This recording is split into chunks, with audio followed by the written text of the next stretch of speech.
sido expresidente de la Asociación Colombiana de Gastroenterología, miembro fundadora del grupo GECOL y coordinadora del Grupo Colombiano de Interés en Intestino Delgado.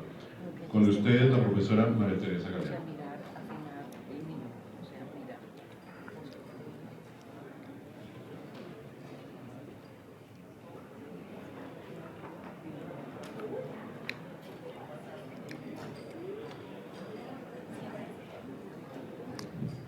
Buenas tardes para todos y mil gracias por estar acá. Bienvenidos todos nuestros colegas y compañeros de Venezuela. Qué rico que estemos juntos compartiendo este momento. También agradezco a la Asociación Colombiana de Gastroenterología, al doctor Juliao y a su junta directiva la invitación a participar en este evento. Vamos a hablar en los próximos minutos del papel de la microbiota en enfermedad inflamatoria intestinal. No tengo conflictos de interés para esta conferencia y esto va a ser los temas que trataremos de manera continua.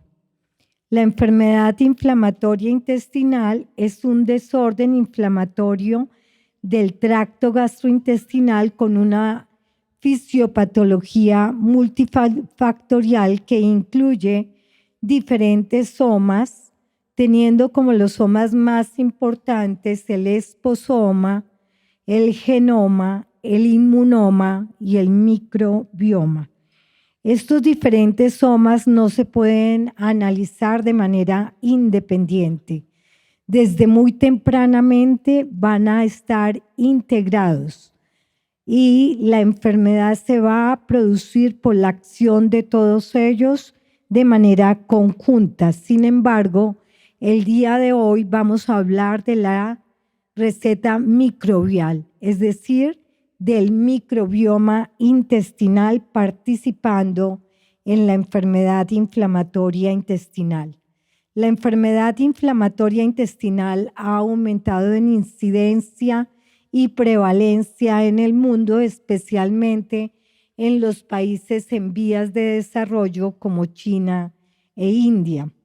Y esto no lo puede explicar la genética, lo explica primordialmente el esposoma y el microbioma. El microbioma intestinal está en equilibrio tanto en colon como en intestino delgado, procurando tener todas las medidas de protección de la barrera mucosa para evitar la inflamación de la misma y manteniendo toda un inmunoma o células inmunes tanto innatas como adaptativas, frenadas para que no haya una respuesta inmune inflamatoria descontrolada.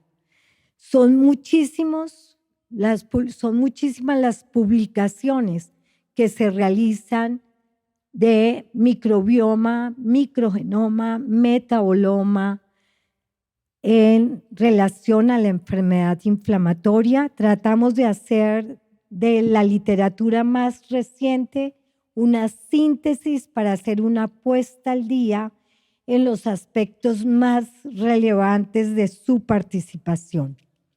Las firmas microbianas, cuando producen una disbiosis se define como alteración de las mismas en número, en cantidad o en composición, van a producirnos una alteración del epitelio que permite el paso de las bacterias, estimulando el sistema inmune innato con las células presentadoras del antígeno microbiano al sistema inmune adaptativo que va a llevar al estímulo de la producción de las citoquinas inflamatorias como son la interleuquina 6 y la interleuquina 17.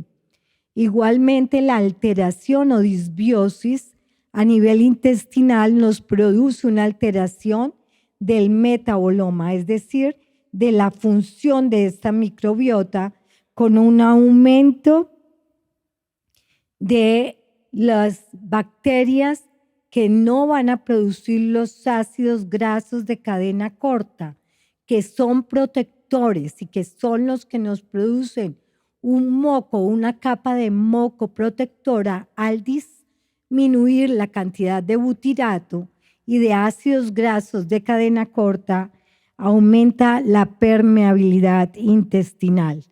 También va a producirse a nivel del metaboloma una alteración de la síntesis de ácidos biliares y del eje microbiota intestinal, ácidos biliares.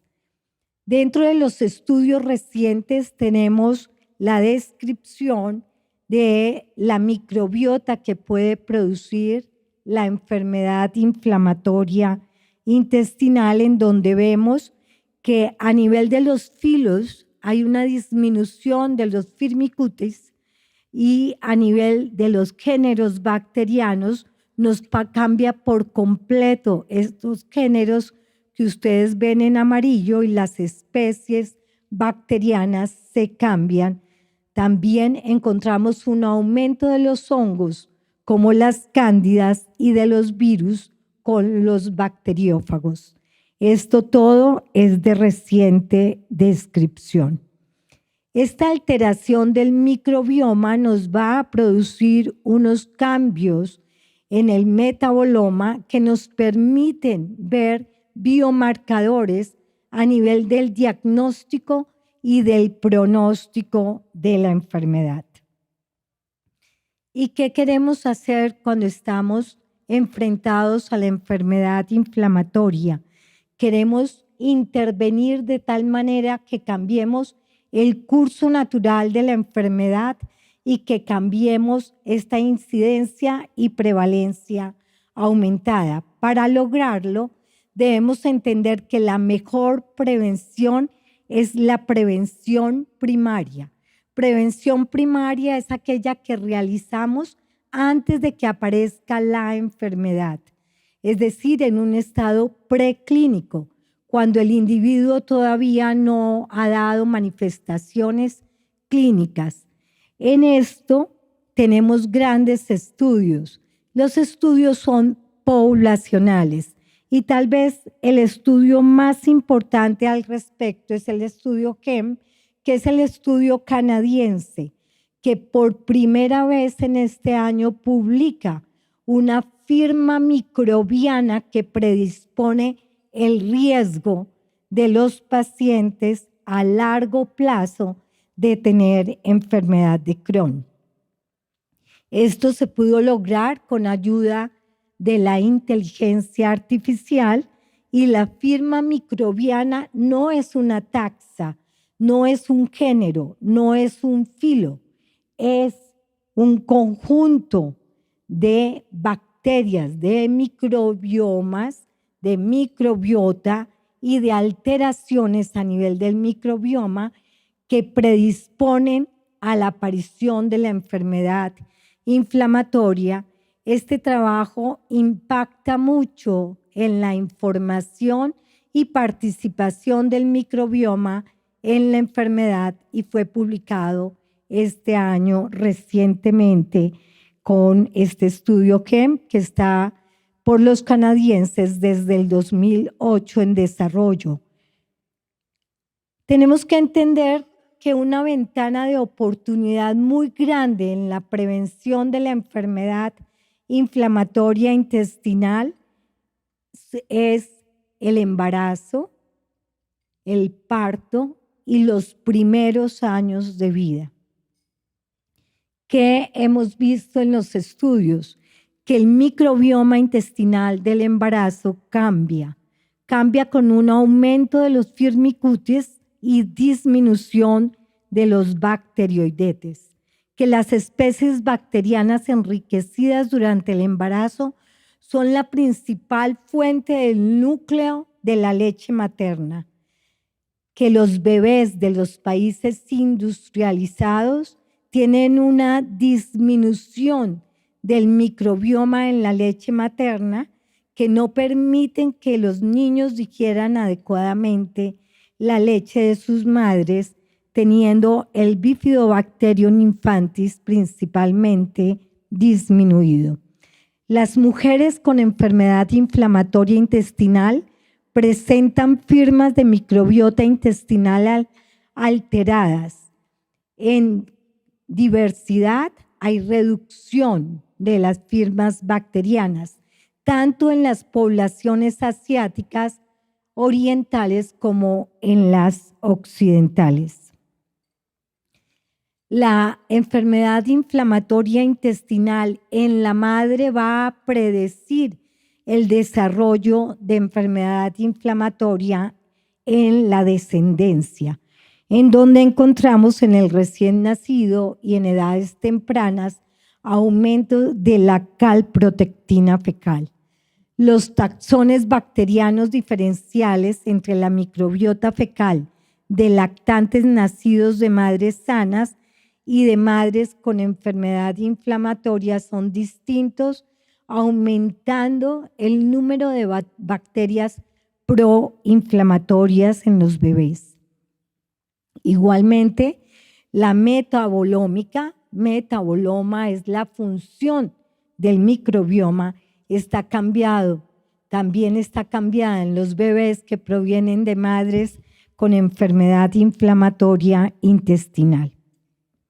Uno de los factores de riesgo más importantes maternos es la exposición de antibióticos de la mamá durante el embarazo, viendo una gran incidencia de enfermedad inflamatoria intestinal en bebés en los cuales la mamá ha usado más de 3 ciclos de antibióticos durante el embarazo.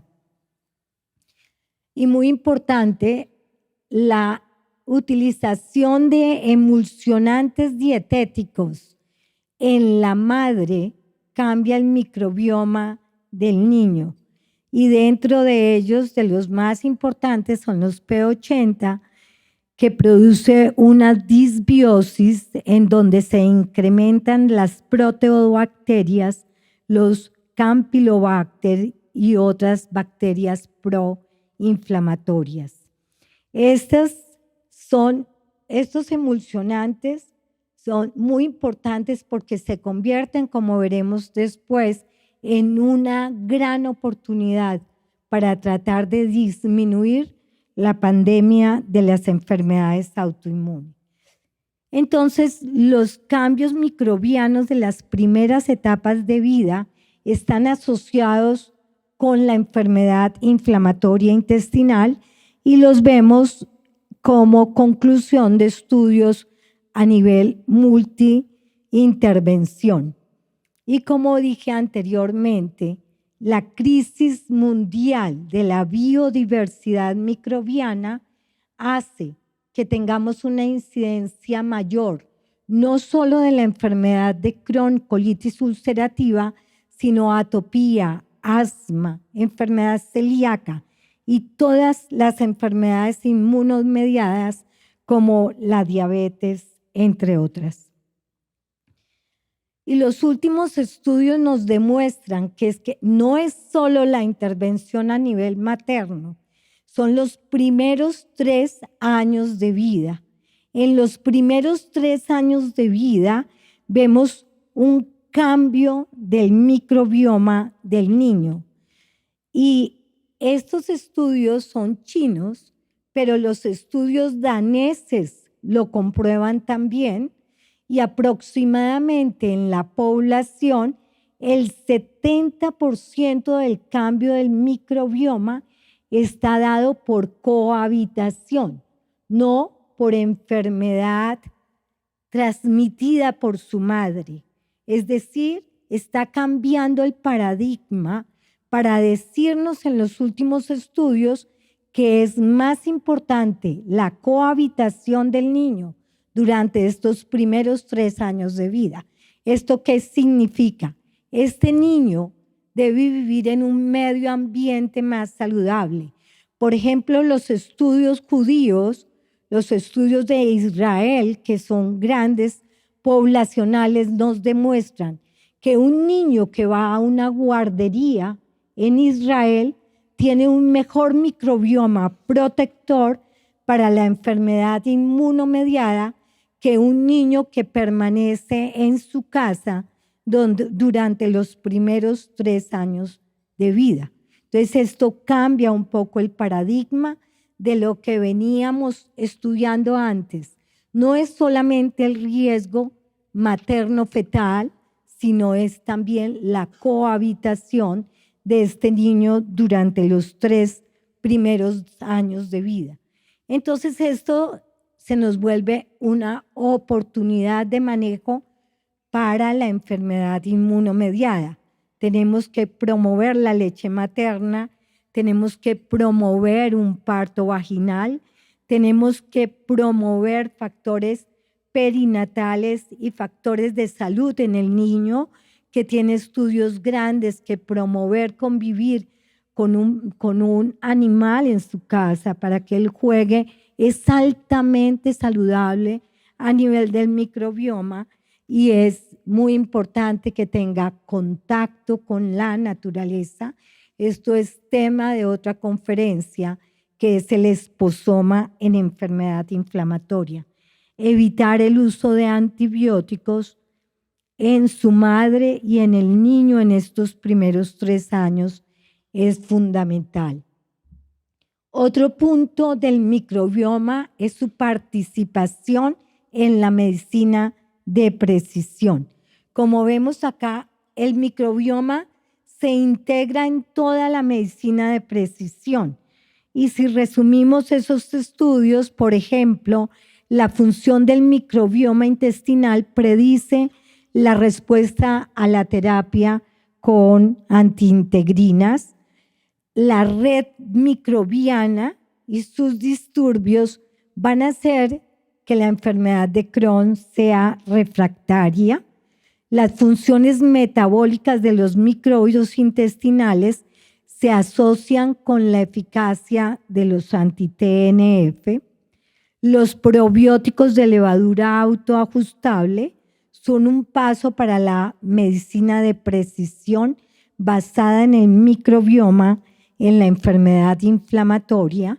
La disbiosis es un factor predictor de recaída tras la retirada del infliximab en la enfermedad de Crohn. Y en general, podemos decir que el papel del microbioma en medicina de precisión, enfermedad inflamatoria, lo vemos en los pacientes con un microbioma basal diverso y una mayor diversidad microbiana a lo largo de la enfermedad inflamatoria intestinal, tienen una mejor respuesta a los anti-TNF, vedolizumab y ustekinumab. Un menor número de bacterias colonizadoras de mucosa, una mayor abundancia de bacterias productoras de ácidos grasos de cadena corta y una menor abundancia de bacterias proinflamatorias se asocia con resultados favorables en la enfermedad inflamatoria intestinal, y los modelos basados en una combinación de datos clínicos y de microbiota tienen una buena predicción y sin duda merecen mayor investigación. Otro punto en precisión es nutrición que modula la respuesta inflamatoria. Y la dieta es una oportunidad en el manejo de la enfermedad inflamatoria intestinal. Debemos promover las dietas con ácidos grasos no saturados y disminuir los saturados para promover las células y las interleuquinas antiinflamatorias. Estas dietas están caracterizadas por dietas altas en fibra provenientes del reino vegetal, especialmente frutas y verduras, y disminución de las proteínas derivadas de la carne, quesos, huevos. Esto lo podemos hacer es fácil y produce un impacto en salud. También los compuestos inmunomoduladores en alimentos fermentados han demostrado disminuir las células inflamatorias y aumentar las células que benefician y disminuyen la respuesta innata y adaptativa de la inflamación. Las pruebas epidemiológicas a nivel de dieta apoyan en los resultados que en enfermedad de Crohn aumenta el riesgo, el incremento de proteína animal, la dieta inflamatoria y las comidas ultraprocesadas, y disminuye el riesgo las dietas altas en potasio, zinc, fibras, pescados y dietas mediterráneas. Igualmente para colitis ulcerativa, en donde además en los estudios epidemiológicos se encuentra la acción de las bebidas como las gaseosas y altamente azucaradas, aumentando el riesgo de la colitis ulcerativa. A nivel de dieta tenemos 2 puntos que podemos modificar. Uno es añadir agentes benéficos, como pueden ser los prebióticos, probióticos, la cúrcuma, el pescado, o remover los agentes que son inflamatorios, como lo que vemos en pediatría, la nutrición enteral. La nutrición enteral tiene una evidencia muy grande, con una rata de remisión de la enfermedad que llega al 50-85% comparable a los corticoides. Y en algunos estudios también es tan efectiva como los antiinflamatorios. La dieta mediterránea es la que tiene más solidez. Demuestra disminución de los biomarcadores inflamatorios, tanto calprotectina como proteína C reactiva. Y en general debemos promover porque nuestros pacientes tengan un estilo de vida saludable con un esposoma saludable, ejercicio, vivir y tener contacto con la naturaleza y consumir una dieta mediterránea si es posible. ¿Qué tenemos a nivel de probióticos y prebióticos? Los metaanálisis no muestran grandes rendimientos ni en Crohn ni en colitis ulcerativa. Sin embargo, la guía global de prebióticos y probióticos de la Organización Mundial de Gastroenterología, publicada en febrero del 2023, nos dice que en pouchitis podemos utilizarla y en colitis ulcerativa. ¿Qué nos dicen en pouchitis? Que el nivel de evidencia llega a ser 2 y que es una combinación de probióticos. En colitis ulcerativa el nivel de evidencia es muy bajo y también es una combinación de probióticos. A nivel de trasplante de microbiota intestinal, como vemos, se cambió el nombre. Este año en el DDW ya no se habla de trasplante de microbiota fecal, se habla de trasplante de microbiota intestinal. Y la guía publicada por la Asociación Americana de Gastroenterología nos planteó 3 preguntas. Una con colitis ulcerativa, otra con enfermedad de Crohn y pouchitis. En los 3 escenarios clínicos, el trasplante de microbiota intestinal no está autorizado. Solamente está autorizado en ensayos clínicos controlados, pero no está autorizado para manejo de nuestros pacientes. En conclusión, la microbiota intestinal en enfermedad inflamatoria intestinal tiene un papel muy grande, se encuentra en desarrollo y no podemos entender su papel, su rol, si no lo analizamos junto a los otros somas de la enfermedad inflamatoria. Juega un papel fundamental en la fisiopatogenia de la enfermedad. Es el microbioma el que se produce la disbiosis y produce los cambios fisiopatológicos a nivel de la barrera intestinal. Pero entenderlo implica ayudarnos de la inteligencia artificial, como lo vimos en el estudio GEM publicado recientemente. Trabajar en prevención primaria en los estados preclínicos de la enfermedad, en el inicio de la misma, es de vital importancia para disminuir las enfermedades inmunomediadas que se comportan como una pandemia.